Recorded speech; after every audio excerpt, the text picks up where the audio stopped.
Bertempat di halaman kantor DPD Partai Gerindra Sumatera Selatan di Jalan Soekarno-Hatta, dilakukan pemotongan hewan kurban Hari Raya Idul Adha 1444 Hijriah.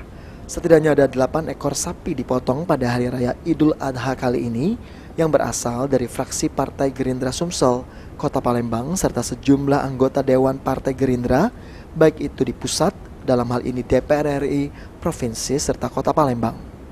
Dalam pelaksanaan pemotongan hewan kurban ini, Ketua DPD Partai Gerindra Sumsel yang juga Wakil Ketua DPRD Provinsi Sumatera Selatan serta sejumlah pengurus DPD Partai Gerindra Sumsel hadir langsung guna melihat proses pemotongan hewan kurban.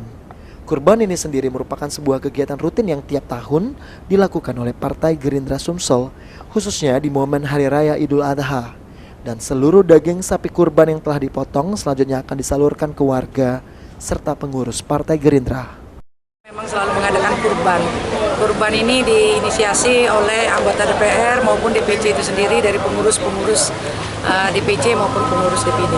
Semuanya sumbangan, ada dari fraksi fraksi Partai Gerindra Sumatera Selatan, ada fraksi dari Kota Palembang, ada dari bantuan Ibu Siti Nuriska, dari Pak Hari, sekretaris beserta ketua dan bendahara, dari Pak Azanu, dan dari Pak Dani, serta dari DPD.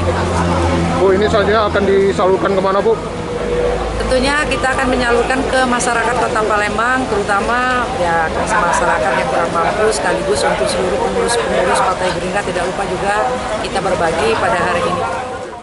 Terkait dengan pemilu 2024, Partai Gerindra Sumsel sendiri terus melakukan persiapan dengan memperbaiki berkas calon legislatif caleg yang ada di Komisi Pemilihan Umum KPU, serta Partai Gerindra Sumsel menargetkan agar Prabowo Subianto yang merupakan Ketua Umum Partai Gerindra kembali menang sebagai Presiden di Sumatera Selatan.